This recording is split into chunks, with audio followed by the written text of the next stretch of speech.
I'm falling over on my beanbag chair. Oh no. Hi.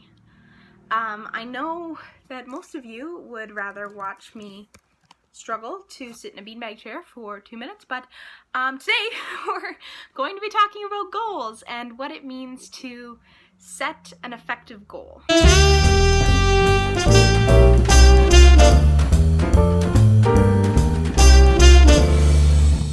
There's a lot of important areas in your life that you can set goals in and that you can work towards achieving a better version of yourself in, including your career. You've got financial goals, you've got education goals, family goals, artistic goals, which is important for people like us, attitude goals, physical and mental well-being goals, pleasure goals, public service goals.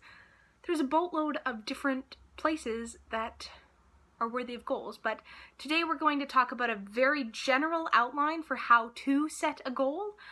It's not a super in-depth video because a lot of this is things that you'll gain and knowledge that you'll use going forward in your personal journeys and the things that are coming up. But hopefully for the month of September, this will give you an idea of what it means to set a goal, and maybe you can set some effective short-term or long-term goals to start working towards on your education journey.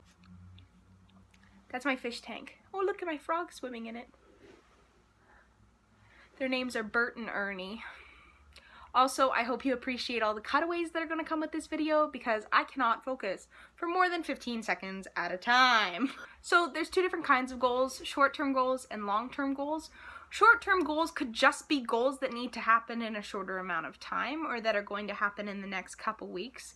Like, let's say you want to run that marathon that's coming up at the end of November. That's a shorter term goal than necessarily saying, I want to run the Boston Marathon in the year 2024. Short-term goals can also be effective in helping to achieve your long-term goals. If you think about it like a little staircase, each point of the staircase is an achievement and should be celebrated as such, but we'll talk about that a little bit at the end. Having short-term goals that lead up to your long-term goal are really helpful in helping you stay on course and feeling like you have a purpose and a meaning and driving you in what you're doing. So the way that we're going to analyze each goal that you set for yourself is using the acronym SMART. You've probably heard it before. SMART stands for specific, measurable, attainable, relevant, and time-bound. S stands for specific. So what that means is you want your goal to be specific. Having the goal of I want to be smarter is not necessarily a great goal because that could mean a wide variety of different things. But having the goal of I want to achieve a B+ in my Writing 100 course is something that is laid out very specifically for you. Measurable as well. That goal that I mentioned, measurable is M, by the way. The goal that I mentioned about wanting to be smarter is something that's not necessarily measurable. Like, so what? What does that mean? Like, you want to be able to take apart a motorcycle and put it back together in 15 seconds? Like, that's smart.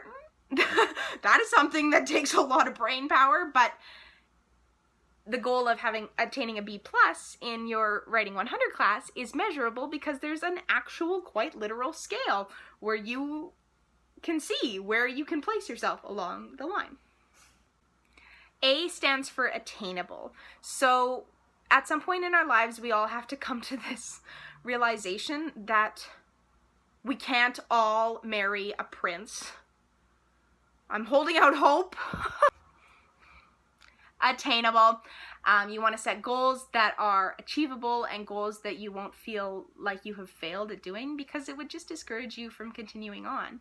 Attainable goals help keep your reality in check.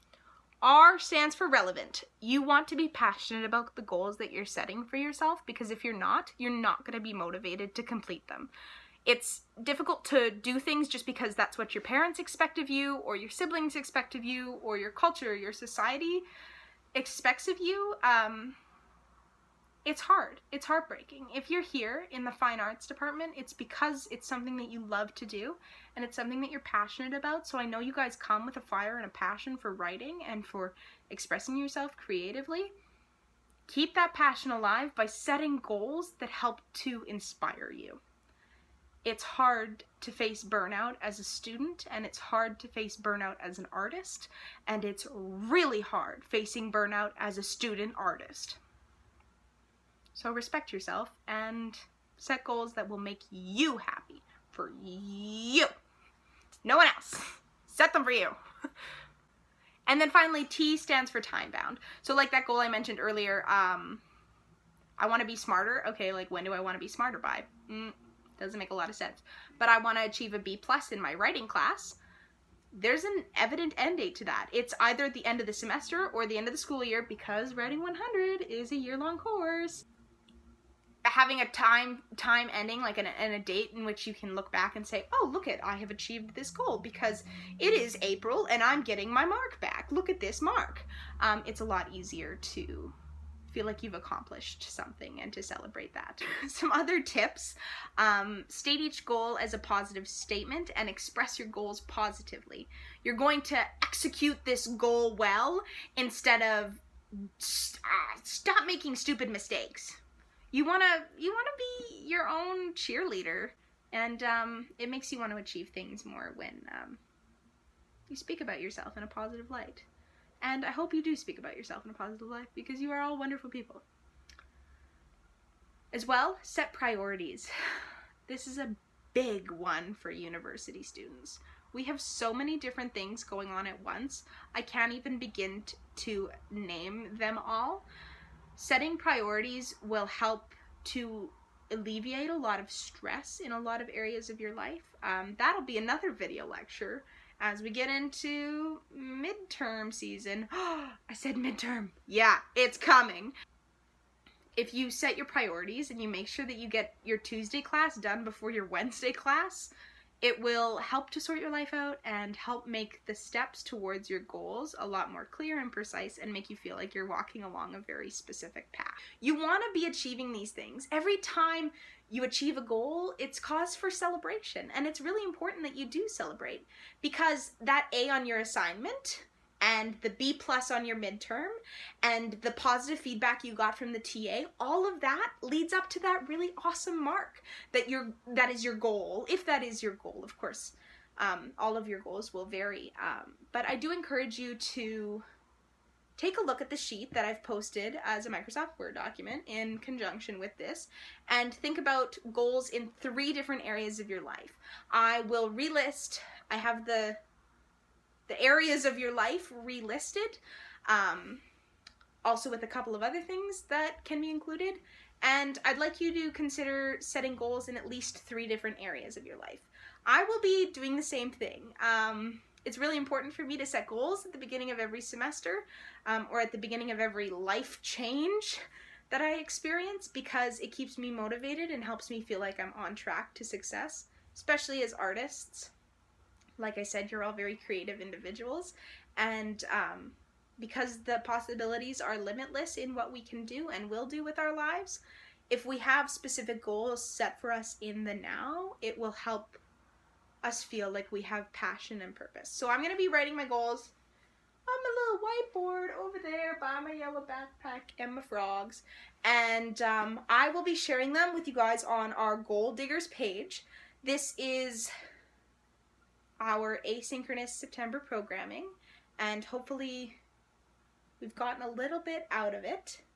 I also encourage you to share your goals if you feel comfortable doing so, or share 1 or 2 of your goals, or share ideas that you have for goals, and share them with me, share them with your mom, share them with our whole pod, whoever you like and whoever you feel comfortable with, because it helps maintain a certain level of accountability.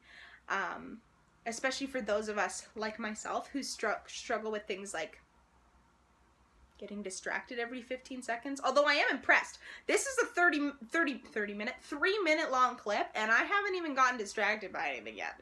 So, goals are achievable. See? This is proof. This is proof that your goals are achievable. And if I had an outro song, it would be playing now. But I don't have one. So, I'll see you guys soon. Enjoy the worksheet. Thank you for coming to our one-on-ones. It's been a pleasure to get to know you guys. And I can't wait for more programming with you. Bye-bye.